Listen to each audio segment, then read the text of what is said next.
வணக்கம். தமிழ் குரலின் சிறப்பு நேர்காணல் இன்றைக்கு நம்மோடு இணைந்திருக்கிறவர் ஃபர்ஸ்ட் லைன் மீடியாவின் முதன்மை ஆசிரியர் மூத்த பத்திரிகையாளர் ஐயா திருமிகு உமாபதி அவர்கள். சார் வணக்கம். வணக்கம்.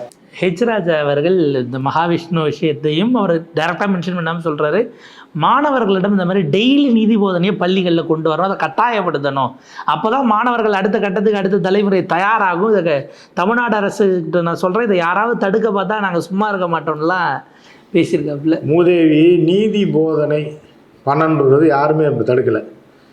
நீதியும் போதனையும்ன்றது வேற, ஆன்மீகம் பொய் புரட்டு பித்தலாட்டத்தை பரப்பி விடுறதுன்றது வேற. இவன் ஒரு பித்தலாட்டக்காரன், இவனுக்கு இப்போ சப்போர்ட் பண்ணேன்னா நீ எவ்வளோ பெரிய பித்தலாட்டக்காரன்றது தான் தெரியுமே தவிர, நீதி போதனை சொல்லிக் கொடுக்கணும்னு எல்லாருமே ஒத்துக்கிறோம், எல்லாருமே ஒத்துக்கலாம்.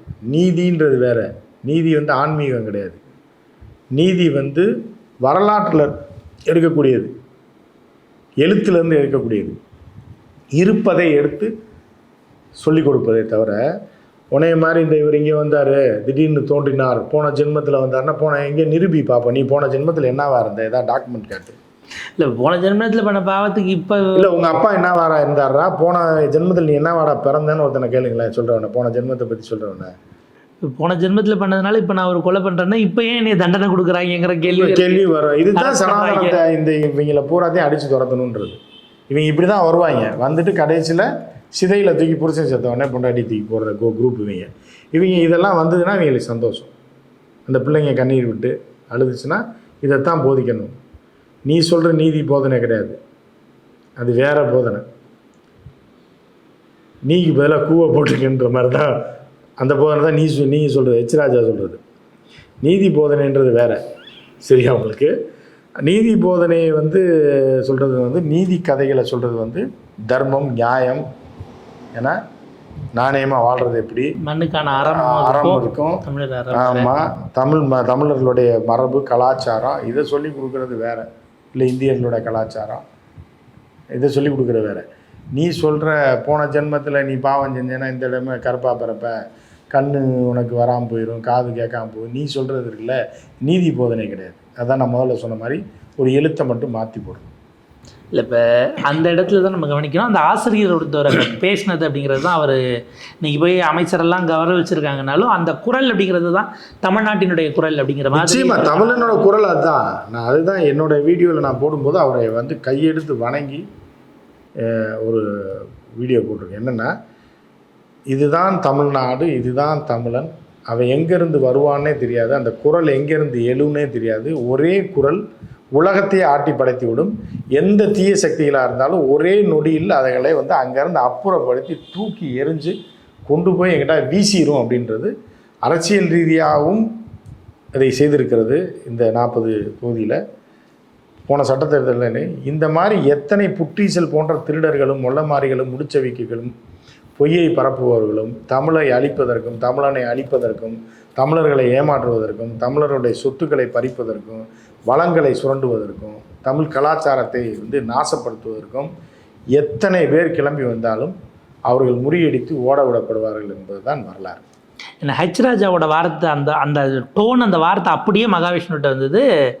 உங்கள் பேர் என்ன, ஒருத்தர் கேள்வி கேட்குறாரு, நீங்கள் யார், உங்கள் பேர் என்ன, உங்கள் பேர் என்னன்னு திரும்ப திரும்ப கேட்குறாரு. நீ யாரா நாயை கேட்குறதுக்கு, நீ யாரா முதல்ல உன் பேரை சொல்கிறா, நீ யாரா எங்கேருந்து வந்த, உன் பரம்பரை என்னடா, உன் பாரம்பரியம் என்னடா அப்படின்றது தான் எதிர்த்தரப்பு கேள்வியாக இருக்கும். அதை அந்த இடத்துல கேட்க முடியாதுன்றதுனால நம்ம இந்த இடத்துல கேட்போம். நீ யார், எந்த பத்திரிக்கை எதுன்னு கேட்குற நாய்களா, நீ யார் முதல்ல? ஒருவேளை பாயாவோ இல்லை கிறிஸ்டியனாவோ இருந்தால் அவனை ட்விஸ்ட் பண்ணி இதை வைத்து அரசியல் செய்வது தான் அந்த தற்கூரி நாயோடைய, திருட்டு நாயோடைய திட்டம். இது அந்த ஸ்கூலில் கேட்டான் பாருங்க ஆசிரியர், யாருன்னா அவர் இந்து அப்படின்றதுனால இது ஒரே தமிழ் ஆசிரியர், தமிழ் பார்வையற்றவர். இவன் எப்படி இருப்பான், இவன் கட்சி எப்படி இருக்கும், இவன் கொடி எப்படி இருக்கும், இவன் சின்ன என்னன்றதை கண்ணால் பார்க்காதவர், இவனுடைய தலைவன் எப்படி இருப்பான்றதை கண்ணால் பார்க்காத ஒரு மனிதர் ஞானத்தை மட்டுமே வைத்து, அறிவை தான் கற்ற கல்வியை மட்டுமே வைத்து ஒருத்தனை, ஒரு கூட்டத்தை ஓட ஒருத்தர் விட்டுருக்காருன்னா கண்பார்வையற்றவர். இதுதான் தலைவன். அவன் தான் அந்த முருகன்னு சொல்கிறாங்கல்ல, நம்மளோட தலைவன். எந்த இடத்துலனா இப்போ தமிழன் எங்கேயாவது ஒருத்தன் டைம் டு லீடுன்னு வந்துடுவான். இதையே சொல்ல நான், அவன் பேசாமல் இருப்பான், this is the time to லீடுன்னு சொல்லி அவன் மனசுக்குள்ளேயே சொல்லும். அவன் ஒருத்தனே எல்லாத்தையும் ஓட விட்டுருவான். அந்த சம்பவம் தான் அந்த ஆசிரியர் செய்திருக்கிறார், தமிழ் ஆசிரியர். ஏன்னா நீங்கள் எத்தனாயிரம் பேர் வந்தாலும் சரி, திருட்டு கும்பல் உங்கள் கொள்கையை மாற்றுவதற்கும் எங்களுடைய கலாச்சாரத்தை அழிப்பதற்கும் உன்னுடைய கலாச்சாரத்தை புதுவதற்கும் எத்தனை திருட்டு கும்பல் வந்தாலும் அவர்கள் ஓட ஓட விரட்டப்படுவார்கள் அப்படின்றது இது ஒரு மிகப்பெரிய உதாரணம். இதில் அரசு தலையிடலை, அமைச்சரோட ஆள் கிடையாது, அந்த ஆசிரியர் திமுககாரர் கிடையாது, பார்வை உள்ளவர் கிடையாது, பேரழகன் கிடையாது, எதுவுமே கிடையாது. ஆனால் தமிழன், வீரத்தமிழன்றதை ஒரே வார்த்தையில் முறியடித்து நீ யாரா நாயேன்னு சொல்லி அவனை துரத்தி விட்ட ஒரு மனிதனாக அவனை நம்ம பார்க்குறோம். இப்படி தான் தமிழர்கள் வந்து எல்லாரும் கொதி தெளிவான்னு சொல்ல முடியாது. ஒருத்தன் எந்திரிச்சானா எல்லாத்தையும் மாற்றி அமைச்சுவான். இதுதான் எல்லா 2000 வருஷத்துக்கு மேலே ஒவ்வொரு காலகட்டத்திலையும் நடந்திருக்கு. புரியுதா உங்களுக்கு? நீங்கள் வந்து பாண்டிய மன்னாக இருந்தாலும் சரி, சோழ மன்னாக இருந்தாலும் சரி, பல்லவ மன்னாக இருந்தாலும் சரி, பல்லவர்களை ஓட ஓட விரட்டி சமஸ்கிருதத்தில் கல்வெட்டு போட்டவர்களை தமிழில் கல்வெட்டு போட வைத்து அவருடைய கடைசி மன்னன் தமிழுக்காக தீக்குளித்து செத்துருக்கான் பல்லவ மன்னன்.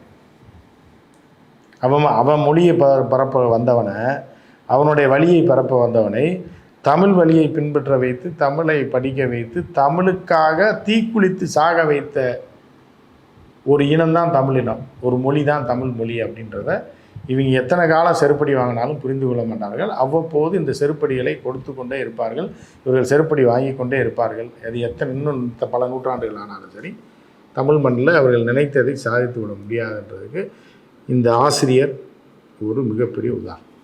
இதில் வந்து பார்த்திங்கன்னா ரொம்ப இன்ஃப்ளூயன்ஷியலாக இருக்காங்களோங்கிறதுக்கு. ஏன்னா அமைச்சர்களெல்லாம் அவ்வளோ ஈஸியாக சந்திக்க முடியுது. அன்பில் மகேஷ் ஆகட்டும், மா சுப்பிரமணியன் ஆகட்டும், மனோ தங்கராஜ் ஆகட்டும், இவங்கெல்லாம் சந்தித்த ஃபோட்டோக்கள் வருது. மினிஸ்டர்ஸோட சேர்ந்து அங்கே லோக்கலில் இவங்க ட்ரஸ்ட்டோட ஒர்க் பண்ணுறாங்கிறதெல்லாம் எம்பி. இதுக்கு வந்து என்ன முக்கிய காரணம் அப்படின்னா, இவர்களுக்கு விழிப்புணர்வு இல்லைன்றது. அரசியல் மட்டுமே தெரிந்து கொண்டு அரசியல்வாதியாக அதிகார பதவியில் இருக்கிறது, பிற விஷயங்களை தெரிந்து கொள்வதில் இவர்கள் ஆர்வம் காட்டவில்லை அப்படின்ற ஒரு விஷயம்னா கூட நம்ம அமைச்சர்களை மட்டுமே குற்றம் சாட்ட முடியாது. இன்னொரு விஷயம் காரணம் என்ன அப்படின்னா, இந்த பிஏக்கள் இதில் முக்கியமான வேலை பார்க்குறான். பிஏக்களை கரெக்ட் பண்ணிட்டாலே நீங்கள் அமைச்சரை பார்த்துடலாம். அப்போ வந்து நீங்கள் வந்து அப்போ அமைச்சர் என்ன பண்ணுவார்னா, எல்லாத்தையும் விசாரித்து ஒவ்வொருத்தரையும் கூப்பிட்டு யார் இவன், இவனோட பின்னணி என்னன்னா கேட்க முடியாது. நீங்கள் கடந்த காலத்தில் வந்து நீங்கள் நம்ம உதயநிதி ஸ்டாலின் முதல் அமைச்சரான காலகட்டத்தில் பார்த்தீங்கன்னா, ஒருத்தன் வந்து ஊனமுற்ற ஒலிம்பிக்கில் ஜெயிச்சேன்னு சொல்லி வந்து கிரிக்கெட் கப் வாங்கிட்டேன்னு சொல்லி ஏமாற்றி காசை பிடிக்கிட்டு போனவனு இருக்கான். அதற்கப்புறம் வந்து அதற்கான இது தெரிந்தும் இப்போ வந்து என்னென்னா, இந்த பிஏக்கள் வந்து சில பேர் அறவேக்காடாக இருக்காங்க. அரசியல் மட்டும் தெரியும், அட்மினிஸ்ட்ரேஷன் தெரியும், மித்த போக்குவரத்துக்கெல்லாம் கரெக்டாக இருப்பாங்க. ஏன்னா ஒருத்தன் வந்து மினிஸ்டரை பார்க்குறக்கு அப்பாயின்மெண்ட் கேட்குறான்னா அவன் யார் என்னன்னு பார்க்காம கொண்டு வந்து விடுறதுனால நீங்கள் என்னென்னத்தை அனுபவிக்க போகிறீங்கன்னு மட்டும் நீங்கள் பாருங்கள். எந்த கட்சி வேணாலும் இருக்கட்டும், திமுகவாகவே இருக்கட்டும், அன்பில் வந்து இப்போ ஒரு மிகப்பெரிய நல்ல அமைச்சராகவே இருக்கட்டும், உதயநிதி ஸ்டாலின் அவர்கள் செயல்பாடு சிறப்பாக இருக்கட்டும், பிஏக்களை நீங்கள் வந்து சரியான ஆளை வைக்கலை, சரியான தேர்வு செஞ்சு உங்களுக்கு நேரடியாக நீங்கள் அவர்களுக்கு அதிகாரம் கொடுக்கக்கூடிய இடத்துல இருப்பவர்கள் அறிவிலிகளாக இருந்தான்னா உங்களை ஒரே நாளில் கொண்டு போய் கவுத்திடுவான்றதுக்கு இது ஒரு உதாரணம். அன்பில் மகேஷ் அவர்கள் புரிந்து கொள்ள வேண்டும். ஏன்னா இதில் வைரலான வீடியோ தாண்டி ட்ரஸ்ட்டு வச்சுருக்கான் அப்படின்னாலே நீங்கள் வந்து ஒரு காலத்தில் ட்ரஸ்ட்டு வச்சுருக்கான்னா 90% நல்லவன், 10% திருடனாக இருந்தான். இப்போ ட்ரஸ்ட்டு வச்சுருக்கான் அப்படின்னாலே 75% திருடன் தான் ட்ரஸ்ட்டு வச்சுருக்கான். மொல்ல மாடி முடிச்சவைக்கு ஊரை அடித்து உலையில போடுறவன், மக்கள் காசு அடிக்கிறவன், வெளிநாட்டில் காசு பிடுங்குறவன், அது மத ரீதியாக வச்சுருந்தாலும் சரி, எந்த ரீதியாக வச்சுருந்தாலும் சரி, அவங்க பூராமே 75% திருடர்கள் என்பதை நாம் ப்ரூவ் பண்ண முடியும். ட்ரஸ்ட்டு வச்சுருக்கேன் ஒருத்தன் வந்து ஒரு அமைச்சரை பார்க்கணும், ஒரு அதிகாரத்தில் இருக்கிற பார்க்கணுனால அவனை சந்தேக பார்வையில் பாருங்கள். நீங்கள் 25% நல்லவனுக்கு நல்லது செய்கிறேன்னு போய் 75% திருட்டு பையன் மொளை மாறி போகிற அதில் தான் இருக்கான். பணத்தை பதுக்கிறவன், பணத்தை ஒழிச்சு வைக்கிறவன், பணத்தை கொள்ளையடிக்கிறவன் எல்லாமே ட்ரஸ்ட்டுன்ற பேரில் தான் வச்சுருக்கான். புரியுதா உங்களுக்கு? நீங்கள் எவ்வளோ ட்ரஸ்ட்டு ஒரு உதவி செய்கிறாரு, அவன் 4 ஃபோட்டோவை காமிச்சோன்னா அந்த பிஏ மயங்கி போய் அவர் ஏதோ டொனேஷன் கொடுக்குறான்னு சொல்லி உள்ளே விட்டிங்கன்னா உங்கள் பதவி, உங்கள் கட்சி, உங்கள் எல்லாத்துக்குமே ஆபத்தாயிரும் அப்படின்றது. ஹெச்எம்கிட்ட கூட அமைச்சர் கூட இருக்கிற ஃபோட்டோவை காட்டினா அதுதான் அந்த அம்மா என்ன செய்யும்? சரி, அமைச்சருக்கே வேண்டியவர் தான் நினைக்கும், நல்லது செய்யணும்னு நம்ம நினைக்கிறோம். மாணவிகளுக்கு நல்ல ஒரு அறிவுரை சொல்லணும், நல்லா பேசுகிறார். இவர் ஏற்கனவே சன் டிவிலெலாம் வந்திருக்காரு, கலக்க போயாரில் ப்ரைஸ் வாங்கியிருக்காரு, ட்ரஸ்ட்டு வச்சு ஏழைகளுக்கு ஹெல்ப் பண்ணியிருக்காரு. இதற்கு அமைச்சர் கூப்பிட்டு பாராட்டியிருக்காரு. அமைச்சர்கிட்ட இவன் செக்கு கொடுக்கவும் எதுக்கோ போயிருப்பாங்க, ஏதோ ஒன்று ஒரு மனு கொடுத்துருப்பாங்க. என் குடும்பத்தில் வீட்டில் விளக்கெரியலை, பாத்ரூமில் தண்ணி வரலன்னு கொடுக்க போயிருப்பான். அதை வந்து என்ன பண்ணுவான், அங்கே போய் இந்த நாய் என்ன சொல்லுன்னா, அமைச்சரே என்னை எங்கள் ட்ரஸ்ட்டை பாராட்டி விருது கொடுத்துருக்காரு பாருங்கும்போது, அதுதான் அந்த தலைமை ஆசிரியரை சொல்கிறேன் அப்டேட் ஆகாத அறவேக்காடு. அது என்ன பண்ணியிருக்கோம், சரி அமைச்சர்கிட்டே வந்து விருது வாங்கியிருக்காருன்னு ஒரு ஃபோட்டோவை காமிச்சா வாங்கி பையில் வச்சுட்டு போயிடுவாங்க. அமைச்சர் கூடயே இருக்காரு. உன்னை நினைத்து படத்தில் ஜோசியக்காரர் எல்லா ஹீரோ ஹீரோயினுடைய ஃபோட்டோ எடுத்து வச்சு. ஆமாம், இது இப்போ மதுரையில் பழைய காலத்தில் இருக்கும். அதாவது போய் அந்த காலத்தில் கமல், ரஜினியா, ஜெய்சங்கர் ஸ்டுடியோவில் போகிறப்போ ஏதாவது ஷூட்டிங் நடக்கும்போது ஒரு லென்ஸை வச்சு அவங்க கையை மட்டும் பார்த்தேன் சார். ஒரு ஃபோட்டோகிராஃபரை கூடயே கூப்பிட்டு போவேன். சூப்பர் ஃபோட்டோகிராஃபராக இருப்பான், பக்காவாக எடுத்துவான். எடுத்தோடனே 25 நடிகர்கள், இதில் எம்ஜிஆர் உடன்பட்டதே கிடையாது. அந்த காலத்தில் நான் அந்த ஃபோட்டோவை பார்த்ததே கிடையாது. அதில் யார் யாரை ஏமாற்றிருப்பாங்கன்னா, ஜெய்சங்கர், ரஜினி, கமல், அப்புறம் வந்து நடிகைகள் லதா, இவங்களுமே மேடம் கொஞ்சம் கையை காட்டுங்க, மேடத்தோட ஃபோட்டோ எடுத்து நான் ஜோசியர் மேடம் பார்க்குற மாதிரி ஒரு ஃபோட்டோ எடுத்துருவேன். எடுத்து ரோட்டில் பஸ் ஸ்டாண்டு பக்கத்தில் வரிசையாக ஃபோட்டோ வச்சு அதை பார்த்துட்டு வேடிக்கை பார்க்குறதுக்கு ஒரு கூட்டம் வரும். டப்புன்னு உட்கார வச்சு 5 ரூபா 10 ரூபாய் போட்டுருவாங்க. புரியுதா? இதே மாதிரி தான் இவங்க. இப்போ எச் ராஜா கூட அந்த ஸ்டைல் தான். புரியுதா உங்களுக்கு? ஜியோட இருந்து அதுலேருந்து பதவியிலேருந்து 84 பார்த்தேன், அது தெரியும். 84லேருந்து நான் வந்து பொறுப்பில் இருக்கேன், மாநில பொறுப்பில் இருக்கேன் அப்படின்னு சொல்லிட்டு இங்கே எதையாவது ஒன்று பண்ணுறது. மரியாதைக்குரிய மூத்த அரசியல்வாதி ராமதாஸ் அவர்கள் கொந்தளிச்சிருக்காப்புல. தமிழர் தானங்க, என்ன இருந்தாலும் என்ன பிள்ளைய போட்டாலும் எவன்கிட்ட காசு வாங்கினா கூட திடீர்னு உள்மனசு சொல்லும்ல. பழைய நினைவுகள்லாம் மூளையை விட்டு போகாதுங்க. நம்ம தமிழன் அப்படின்றது உள்ளே பதிஞ்சிருக்கோம். ஆனால் என்ன காசு தர்றாங்கன்றதுக்காக போயிட்டார். பையன் கூப்பிட்றாரு, அப்பா இப்போ தோட்டத்துலேருந்து நம்ம மெட்ராஸ் வீட்டுக்கு போயிட்டு வரலான்னு, இல்லைப்பா அர்ஜென்ட்டாக போகலான்னு. சரின்னு வண்டியில் ஏறி உட்காந்து அவங்க கரூர் பெட்டியை விட்டாங்க. தப்புன்னு பெட்டியை கொடுத்துட்டாங்க. பணத்தை பார்த்துட்டாரு.